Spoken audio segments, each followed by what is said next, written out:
Bonjour mes amis. Al-Khair. Aujourd'hui, nous sommes le 14 mars 2025 et nous allons parler du feuilleton du traître Sansal, Boualem Sansal. Donc, vous savez que ce qui se passe, les plateaux télé, dans les journaux français, les Kenj, ils sont devenus des fous. Ils sont devenus des fous. Ils attendent. Boualem Sansal, il a 75 ans, il est en prison. On demande sa liberté. C'est comme ils avaient affaire à un petit pays, que je ne cite pas un pays africain, où ils étaient au moins les maîtres, quand la France était la maîtresse un peu de ces pays, et elle donnait l'ordre. Boualem Sansal ne sortira pas de prison tant qu'il n'a pas été jugé pour des faits très graves.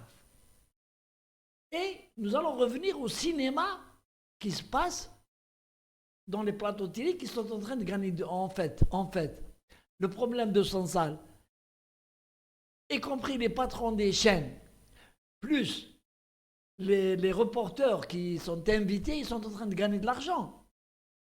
Ceux qui viennent sur les plateaux, ils donnent leurs avis, y compris ceux qui étaient des ministres, ceux qui étaient des hautes personnalités françaises. À la fin, ils ont un chèque. Donc ils parlent pour faire plaisir à la ligne de la chaîne. Les chaînes, bien sûr, de droite, pour ne pas dire de l'extrême droite. Et ils viennent et ils deviennent, c'est des chefs d'état-major. Ils donnent leurs avis et ils donnent des solutions que l'État français n'arrive pas à concrétiser.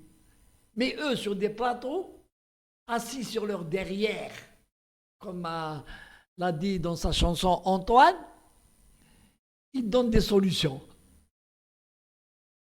Et tout ça, c'est parce qu'ils ne connaissent pas la valeur du peuple algérien, la valeur de l'État algérien actuellement, en 2025.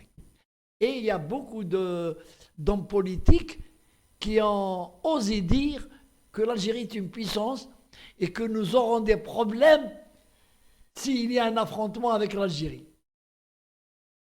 Il y a deux ex-ministres qui ont dit ceci. Ils ont dit, attention, l'Algérie aujourd'hui, elle a fait des pactes avec les États-Unis, elle a beaucoup de richesses, et on risque d'avoir des problèmes. Et ils ont raison. Ils ont raison, ces messieurs.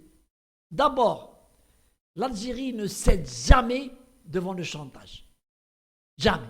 Puisque s'ils avaient l'intelligence voulue, l'intelligence de comprendre que depuis 70 ans, que l'Algérie tient tête à Israël, et aujourd'hui, c'est le seul pays dans le monde qui tient encore tête à Israël et qui dit non à tout ce qui vient d'Israël. Par rapport au dossier des Palestiniens. Et nous savons que tous nos problèmes qui nous arrivent aujourd'hui sont l'œuvre d'Israël, qui n'agit pas de face, mais qui utilise des pays tels le Maroc, tels la France, tels les pays d'Afrique et certains monarchies du Golfe. Tout ça c'est connu. Mais, y compris Israël, n'ose pas faire face à l'Algérie, face à face. Alors un petit pays comme la France, où nous avons une armée mobilisable en 24 heures, en France, plus de 6 millions d'Algériens. Exactement. Nous avons une armée en France. Et ça, c'est Boumediene qui l'avait dit. Il avait prédit en 1974, je crois, hein, si je ne me trompe pas, ou la 71, à Lahore, au Pakistan, la conférence des pays islamiques. Il a dit ouvertement, nous n'allons pas combattre le Nord. On n'a pas besoin. C'est le ventre de nos femmes qui vont s'en occuper, qui va s'occuper de cette guerre. Et ce qui se passe aujourd'hui,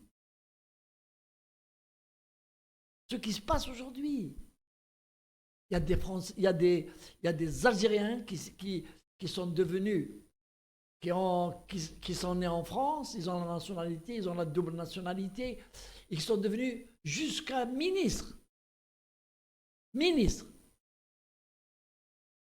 Et Boumediene savait que, tôt ou tard, il y aura les Algériens qui défendront leur pays, comme ils l'ont fait lors de la guerre de libération. Vous savez que en France, il y a eu des attentats du FLN. En France, à Paris. Et même, nous avons recruté des femmes françaises, les porteuses de valises, qui portaient en même temps les armes et les bombes et qui couchaient avec les responsables du FLN en France. Alors, voilà ce que je voulais dire. Et donc, l'Algérie, ce n'est pas un pays facile. Surtout lorsqu'il a droit. Lorsque ses droits et ses intérêts sont menacés.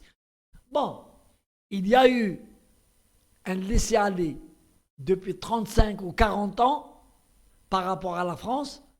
C'est connu, ce n'est pas la peine de revenir sur cette tranche d'histoire.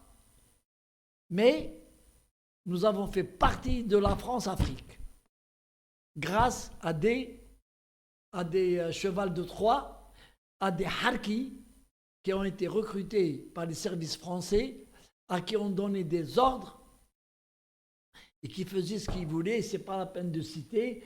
La majorité maintenant mettent.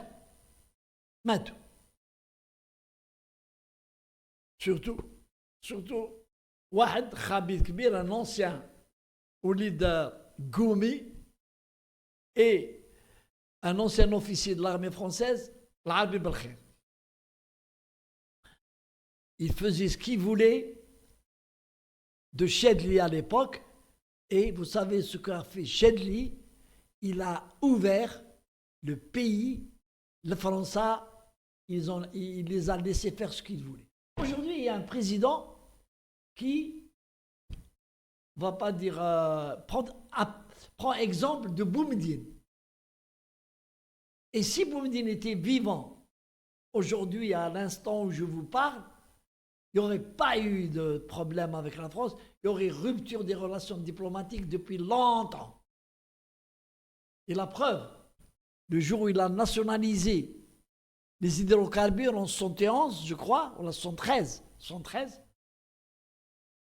contre l'avis de ses conseillers, nous allons avoir des problèmes, nous allons avoir ceci, on ne maîtrise pas bien la production du pétrole, on fait ceci. Et il l'a fait en informant 2 ou 3 personnes. 2 ou 3, je crois. Et c'était devant le Chamanov, où l'Assemblée, où l'UJTA, il a annoncé ça soudainement au Kalam, je vais les faire marcher, forcer à circuler en vélo. Et ce qu'il a été fait. Quand on lui a parlé, ils vont renvoyer les Algériens, Kalam, il dit oui, ils viennent ici, ils mangent avec nous l'hadjar. Ils vont manger des cailloux comme nous ici, en Algérie. Mais nous ne céderons pas. Tahia Boumediene.